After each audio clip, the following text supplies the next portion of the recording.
make up your mind. Do you want the water on or off? It ran for 6 seasons, pulled in millions of viewers every week, and never once ran out of laughs. Yet one day, CBS simply pulled the plug, and the cast had no idea it was coming. This is the rise and fall of Green Acres, 1965. Why it was canceled after 6 seasons. Pushing something. I'd take a little seed, a tiny little seed. I'd plant it in the ground. I'd put some dirt on it. I'd water it, and pretty soon. Where it all started. Before Green Acres ever reached a television screen, it existed as a radio show. In the summer of 1950, writer Jay Summers produced a short-run CBS radio series called Granby's Green Acres, which itself had grown out of S.J. Perelman's 1942 humorous book, Acres and Pains. The radio version only ran for about 7 weeks before it went off the air, too short to build much of an audience, but long enough for Summers to keep the idea alive. The concept was simple and durable. A city man with no knowledge of farming whatsoever decides to buy a plot of rural land and move his family there, against all common sense and the objections of everyone who knew better. More than a decade passed. Then, in the early 1960s, producer Paul Henning found enormous success with the Beverly Hillbillies, which debuted in 1962 and became the #1 show on American television within its first season. He followed it up with Petticoat Junction in 1963, set in the same fictional universe, and that one performed strongly as well. CBS, pleased with its rural lineup and the reliable audiences these shows delivered, offered Henning another half-hour time slot on the schedule, a remarkable gesture in itself, since it came with no pilot requirement. No pilot, just a time slot and an expectation. Henning, already stretched thin managing 2 shows simultaneously, turned to Jay Summers, who had written and produced material for Petticoat Junction, and encouraged him to develop the new series. Summers dusted off his old radio idea, refashioned it for a visual medium, and the result was Green Acres, which premiered on CBS on September 15, 1965. In pre-production, proposed titles had included Country Cousins and The Eddie Albert Show before the final name was settled on. The show's inspiration, as Summers explained in an interview that year, came directly from his childhood. His stepfather had always dreamed of owning a farm and eventually bought one. Young Jay found himself hoeing potatoes in the summer heat and hating every minute of it. He said he would not even do gardening at his own home decades later. He was so put off by the experience. There was something honest and universal in that resentment. The gap between the romantic idea of working the land and the sweaty, back-aching reality of it. That gap, and that particular kind of person who romanticizes rural life without understanding what it actually demands, became the engine that drove Oliver Wendell Douglas across 6 seasons of television. Mr. Douglas. Hi. Well, how are you, Mr. Douglas? Fine, just fine. Lisa, this is Mr. Haney. He's the man who sold me the farm. The premise and the chemistry. Oliver Wendell Douglas, played by Eddie Albert, was a prosperous New York City attorney who had harbored a lifelong fantasy of becoming a farmer. His wife, Lisa Douglas, played by Eva Gaber, was a glamorous, jewel-adorned Hungarian socialite who had absolutely no interest in leaving Manhattan for any reason, let alone to live in a decrepit farmhouse with leaking ceilings and questionable plumbing. The farm they ended up on was in Hooterville, the same fictional community that served as the setting for Petticoat Junction, which allowed both shows to share recurring characters and occasionally cross over. Characters like store owner Sam Drucker, played by Frank Cady, and the hotel keeper Kate Bradley appeared in both worlds, and by 1968, the Beverly Hillbillies brought the Clampett family to Hooterville as well, briefly creating a shared universe across all three of CBS's major rural comedies.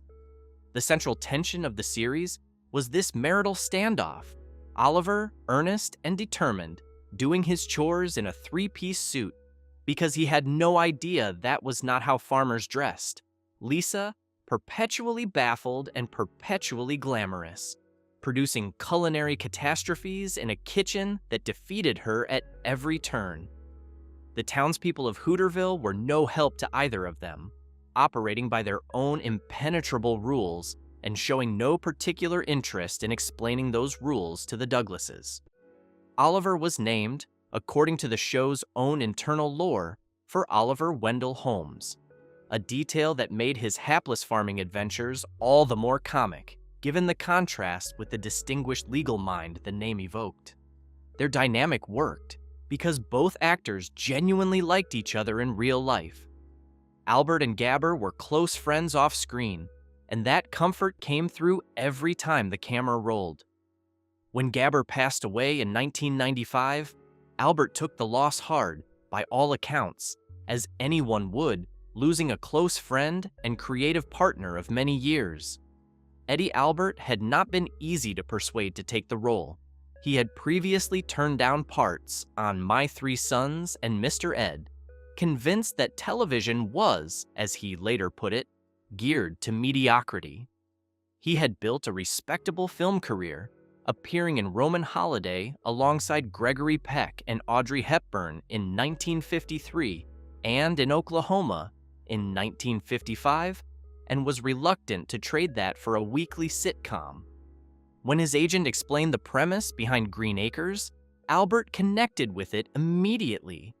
He said he understood the philosophy of Oliver Douglas, the man who might never become a competent farmer, but who believes that way of life is worth pursuing regardless. He told TV Guide that the concept tapped into something atavistic, something that most people feel at some point, the desire to step off the treadmill and grow something in the ground. Albert was also genuinely drawn to the rural world in practice. At his home in Pacific Palisades, he had converted his front yard into a working cornfield and maintained a greenhouse where he grew organic vegetables. The character was not entirely foreign to him. Eva Gabor, by contrast, was not first on anyone's list for the role of Lisa. Both Marsha Hunt and Janet Blair had done screen tests for the part. CBS itself had reservations about Gabor, specifically about whether audiences would be able to follow her thick Hungarian accent. Paul Henning overrode those concerns and cast her anyway. Gabor later said that playing Lisa required no particular acting stretch, since she genuinely preferred city life and found the countryside far from appealing. She owned cats, dogs, birds, chickens, and rabbits at home. The rabbits, by her own account, multiplied considerably before she understood how that worked. But her urban instincts remained firmly intact. Interestingly, Eddie Albert was not the first choice for Oliver either. The part had been offered to Donna Meche, who turned it down. That small piece of casting history is easy to overlook, but it serves as a reminder of how different the show might have felt with a different lead. Yeah, but it's Just a second, Doc. Hold my hand, Dad. It'll make it easier. Yes, it's a simple sprain. Will I be able to... The world of Hooterville. Part of what made Green Acres unusual among the rural comedies of its era was the depth and oddity of its supporting cast. Hooterville was populated by characters who functioned by their own internal logic, and the humor often came not from jokes in the traditional sense, but from the sheer surrealism of how these people operated. Oliver was frequently the only person in any given scene who behaved in a way the audience would recognize as normal, which made his frustration both relatable and endlessly renewable. He was a sane man living in a world that had no particular interest in sanity. Mr. Eustace Haney, played by Pat Buttram, was the local con artist who had sold Oliver the farm in the first place and showed no signs of remorse about it afterward. He reappeared constantly with new schemes, new things to sell, new ways to separate Oliver from his money. Buttram later revealed that he had modeled Haney partly on Colonel Tom Parker, Elvis Presley's notoriously entrepreneurial manager, whom he had met on the set of the 1964 film Roustabout, the year before Green Acres went into production. County Agent Hank Kimball, played by Alvy Moore, was a man who had never successfully completed a sentence in his life. He would begin explaining something, contradict himself mid-thought, abandon the first idea entirely, loop back to something unrelated, and finish with a completely different point than the one he had started. He was frustrating to watch in the best possible way. Then there was Arnold Ziffel, a pig who, by the show's internal rules, understood English, attended the local grade school with a book pack in his mouth, signed his name on paper, and was devoted to watching Western programs on television. His owners, Fred and Doris Ziffel, treated him as a son in every meaningful sense. Fred was played by Hank Patterson, who by the time he took the role was almost completely deaf. The production accommodated him by having a dialogue coach lie flat on the floor out of the camera's range during filming, tapping Patterson on the leg with a yardstick when it was time for him to deliver his lines. Patterson was popular enough with the cast and audiences alike that CBS was simply not willing to write him out. The Monroe siblings, Carpenter Alf, played by Sid Melton, and sibling Ralph, played by Mary Grace Canfield, added another layer of ongoing absurdity. Ralph Monroe was female, but dressed and presented as male because, as the show's logic went, no one would hire a woman for construction work. Network executives pushed back repeatedly on this aspect of the character, arguing that male viewers in particular would not accept the premise. Canfield continued playing the role the same way regardless. What set Green Acres apart from its rural contemporaries was a willingness to poke at the conventions of television itself. Screen credits occasionally appeared on props, a local newspaper, a chalkboard, rather than in the conventional spaces. Characters made references to other shows. The seams of the medium were visible, and the show seemed to enjoy pointing at them. A professor was quoted in a later interview as telling Albert that students studied Green Acres as a work of surrealism, comparing it to Voltaire and Gulliver's Travels. Albert said he was not entirely surprised. This is business. Would you like another drink, Ollie? Want another drink? How many boozes did you have? The ratings years. When Green Acres debuted in September 1965, it found its audience quickly. In its first season, it ranked as the 11th most watched program on American television, with an estimated 24.6 million households tuning in. That placed it just behind The Andy Griffith Show among rural comedies, and well ahead of many established dramas and variety programs. For a show that launched without a pilot, without industry certainty, and with a lead actress the network had doubted from the start, it was a remarkable beginning. Bonanza held the top spot overall that season, the Western that had dominated prime time for several years running. But Green Acres had slotted itself comfortably into the upper tier of the television landscape without struggling to get there. Through the middle seasons, the show held solid ground in the ratings, consistently winning or competing strongly in its time slot.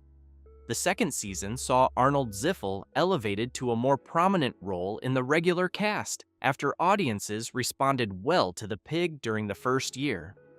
The show by that point had fully committed to its brand of domestic absurdism, and the audience had committed right along with it.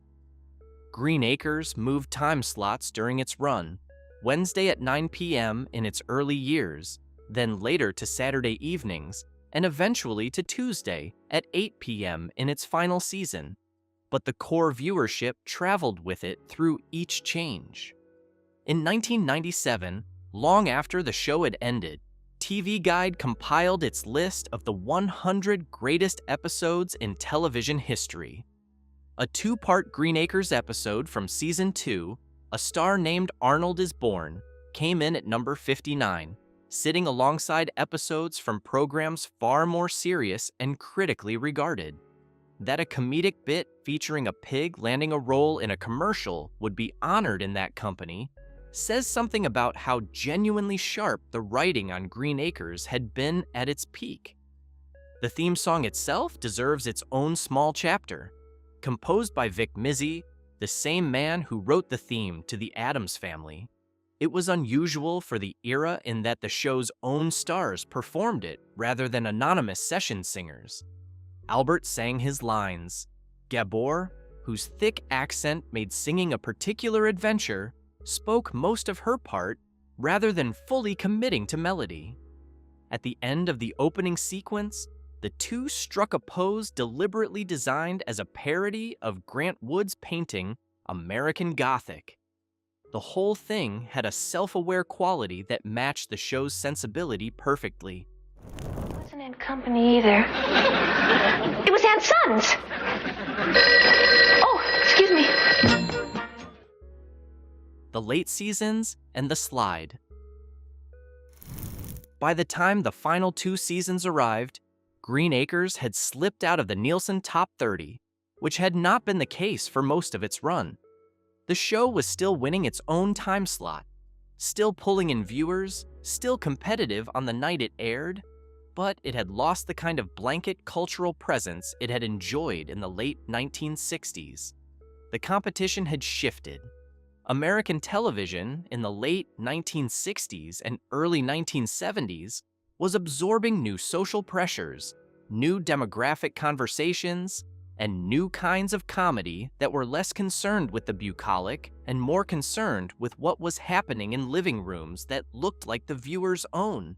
Shows like All in the Family and The Mary Tyler Moore Show were speaking to a different kind of audience with different expectations, and the networks were paying attention to which direction that wind was blowing. CBS was under mounting pressure from its advertising partners. The sponsors buying time on the network wanted to reach younger, urban consumers. The demographic spending money on the products being advertised.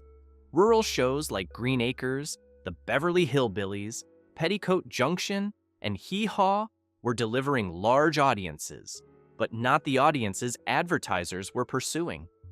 The viewers watching Hooterville tended to skew older and more rural, and that was a problem for the people paying for the commercial breaks. Age and geography had become liabilities in a business that was rapidly reassessing who it needed to reach. The 2 incoming CBS executives most associated with the eventual decision, Robert Wood and Fred Silverman, were vocal about their intentions. Silverman went on record calling the rural programming junk that needed to be cleared away so newer, more relevant shows could take its place. Wood and Silverman pushed the network's leadership toward a systematic shift in direction, and by 1971, CBS was ready to execute it. What made the cancellation of Green Acres genuinely jarring to those involved was the absence of any warning or formal process. The show was still winning its time slot. It had a loyal audience. The cast had no indication that anything unusual was coming. There was no planned series finale, no opportunity to write a proper ending. The last episode of Season 6 aired on April 27, 1971, and the show was simply over. The cancellation was an industry decision, not an artistic one. That's all right, that's all right. As long as things have ground to a stop, Arnold wants to know if anybody's got a pencil. The Rural Purge.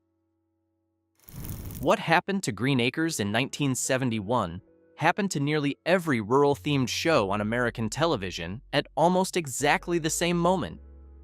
CBS, which had dominated the ratings for most of the 1960s on the strength of its rural lineup, canceled the entire category within a period of roughly 2 years.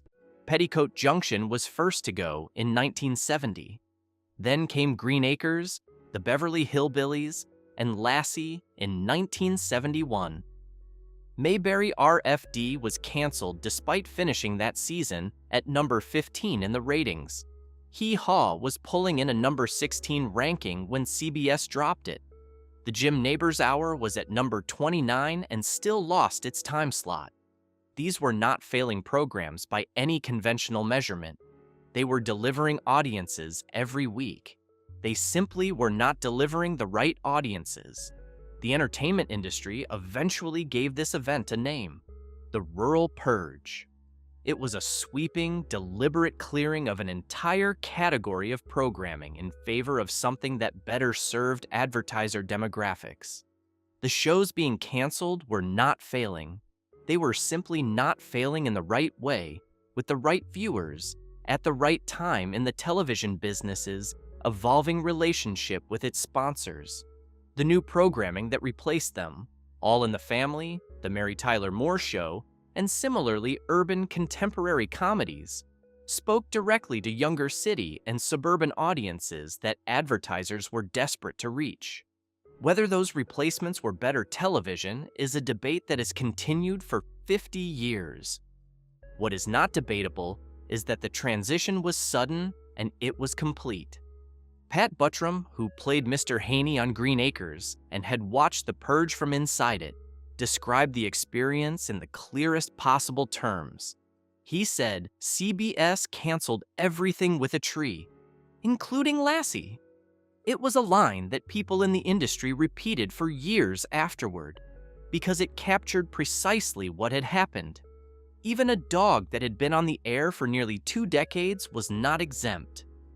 Decades later, the Washington Post described the Rural Purge as something still recalled bitterly by the producers and performers who lived through it, as well as by the audience that lost their shows without warning or explanation. The viewers who had spent years watching Oliver Douglas argue with a pig about whether that pig needed to attend school had not asked for a replacement. They simply found one day that there was nothing to watch. Just checking to see that everything was all right. Oh? This is my daughter, Pamela. This is Mr. and Miss Douglas. Hello there. The final episodes and what they were. Since there was no planned ending, the last 2 episodes of Green Acres have an odd history. Both were written as backdoor pilots, episodes that set up new potential shows rather than concluding the one they were nominally part of. It was an unusual creative situation, a show being quietly wound down while simultaneously trying to birth replacements that would never materialize. The penultimate episode of Season 6, titled Hawaiian Honeymoon, sent Oliver and Lisa to Hawaii and devoted much of its running time to a hotel owner and his daughter, characters who were meant to anchor a proposed series. The final episode shifted focus to Oliver's former secretary back in Manhattan, another attempt to launch a spin-off. Neither pilot was picked up. The network that had just canceled Green Acres also declined to move forward with either of these proposed replacements. The actual characters of Oliver and Lisa Douglas received no farewell, no resolution, no final scene that acknowledged what had been built over 6 years and 170 episodes. The audience simply did not see them again after April 27, 1971, not on CBS, not in any form, until nearly 20 years later. Seen them? No, I didn't. No, I didn't. You mean to say they do it in secret? What came after? In May 1990, CBS aired a 2-hour television movie called Return to Green Acres. Eddie Albert, Eva Gaber, Pat Buttram, Tom Lester, Alvy Moore, Sid Melton, Mary Grace Canfield, and Frank Cady all reprised their roles. The story involved Oliver and Lisa fighting to save Hooterville from a real estate developer who wanted to demolish the community and replace it with shopping centers, parking lots, and fast food restaurants. A premise that, with its commentary on the commercial development overtaking small-town America, felt oddly appropriate for a show that had originally been about the tension between urban ambition and rural life. It was warmly received by the audience that had grown up with the original.